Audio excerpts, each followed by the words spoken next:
Hello friends, welcome to sports allrounder YouTube channel. Right, football தான், ISL தான். Yes, என்ன தெரியும் ஃபுட்பால் தான் அப்படின்னு கேட்பீங்க.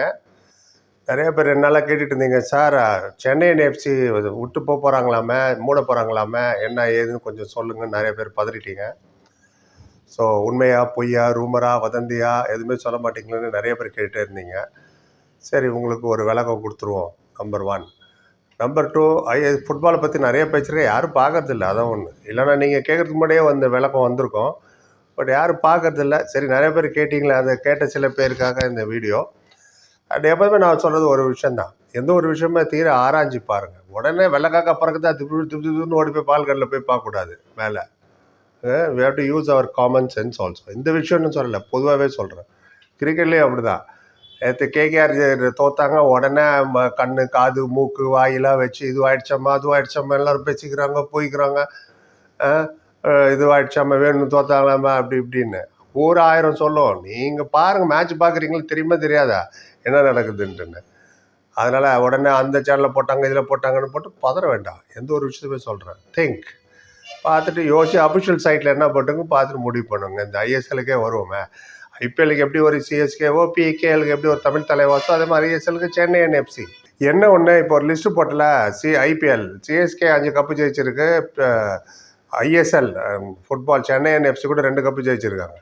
ஆமாம், 2015 2017. ஆனால் பிகேஎல் தான் தமிழ் தலைவாஸ் ஒன்று கூட ஜெயிக்கலை. அந்த வார்த்தை இருக்க தான் செய்யுது. அது ஒரு பக்கமாக இருக்கட்டும். இந்த முடிஞ்சு போச்சு இப்போ இந்த சீசன். அந்த மோகன் பகன் அவங்க தான் கப்பு ஜெயிச்சாங்க, கல்கட்டா டீமு. அண்ட் நம்ம விளையாடலையா கேட்பீங்க, விளையாண்டோம். ஏன் ரிவ்யூ போடலன்னா நீங்கள் பார்க்க மாட்டீங்க. ஒன்று. செகண்ட் திங், இந்த ரிசல்ட்டு சொல்கிறேன் பாருங்க. ஜெயிச்சாலும் பார்க்க மாட்டீங்க. நீங்கள் தோத்தா எங்கேருந்து பார்க்க போகிறீங்க? 7 மேட்ச் ஜெயிச்சாங்க, 6 மேட்ச் ட்ரா, 11 மேட்ச் தோத்துட்டாங்க முடிஞ்சு போன சீசனில். ஆமாம், மொத்தம் 24 மேட்ச்சில் 11th பொசிஷன். மொத்தமே 13 டீம் தான், இதில் 11th வந்தது சென்னை எஃப்சி. ரைட், அதெல்லாம் இருக்கட்டும். அந்த விஷயத்துக்கு வா. நீ டீம் இருக்கா இல்லையா, போயிட்டாங்களா என்னன்னு கேட்குறீங்களா? ரைட், எனக்கு முதலே தெரியாது, சும்மா வதந்தி ரூம் அதே எப்படி விட்டு போவாங்க, இல்லை நம்புற மாதிரி இருக்கா என்னன்னு. மாதிரி நம்ம chance. Yes, huge fan base இருக்குது. ஜவஹர்லால் நேரு ஸ்டேடியம் தான் ஹோம் கிரவுண்ட், வேறு எவ்வளோ மேட்சஸ்லாம் அங்கே நடக்குது. ரைட், அண்ட் இப்போ அவங்களே விளக்கம் கொடுத்துட்டாங்க, சோஷியல் மீடியாவில் போட்டிருக்காங்க கிளியராக, no plans to leave Tamil Nadu அப்படின்ட்டு. ஆமாம், சோஷியல் மீடியா போஸ்ட்டில் என்ன போட்டிருக்குன்னா, Chennai FC wishes to categorically state that these claims are completely baseless. ஆமாம், அதாவது கிளியர் கட்டாக நாங்கள் சொல்கிறோம், வெட்டு 1 துண்டு 2, ஏக் மார் தோ டுகடா. இங்கே வந்து போகிற மாதிரிலாம் இல்லை, அது வெறும் ரூமர் தான், அதெல்லாம் நம்பாதீங்க.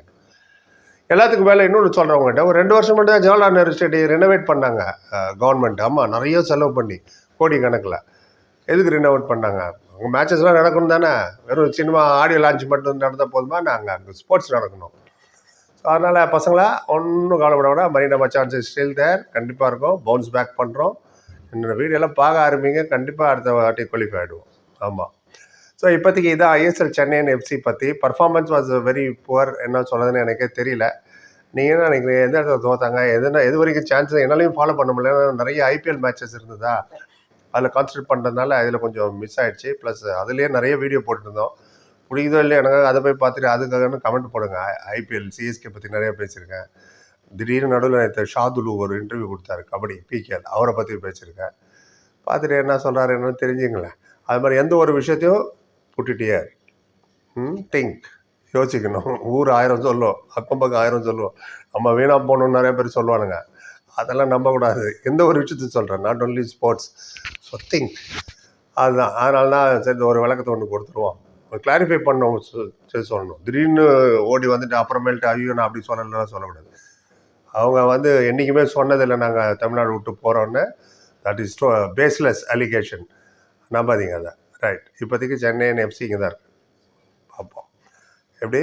ஐபிஎலுக்கு சிஎஸ்கே, கபடிக்கு பிகேலுக்கு தமிழ் தலைவாஸ், ஐஎஸ்எலுக்கு சென்னை எஃப்சி. இன்னும் வரும், இன்னுமே தான். டென்னிஸ் இன்னும் அந்த மாதிரி இதுக்கு கூட அவர் யோசிச்சுட்டு இருக்காங்களா, ப்ரீமியர் லீக்லாம் வந்தால் நல்லது தானே. நிறைய யங் டேலண்ட்டுக்கு சான்ஸ் கிடைக்கும். எல்லாருமே நேஷனல் டீம் விளையாட முடியாது இல்லையா, 5 பேர் 15 பேர் விளையாடலாம். ஸோ கிரிக்கெட்டுக்கு சொல்கிறேன், வந்தால் நல்லது தான். இன்னும் வேர்ல்டு கப்பை பற்றி வேறு நிறைய பேர் கேட்டீங்க, கபடி வேர்ல்டு கப்பு அது செக் பண்ணிகிட்டு இருக்கேன், வந்ததுக்கப்புறம் சொல்கிறேன். ரைட், இப்போதைக்கு தான். உங்கள் கருத்து எதுவாக சொல்லுங்கள். அப்புறம் பார்த்து like, comment, share, subscribe. Thank you so much.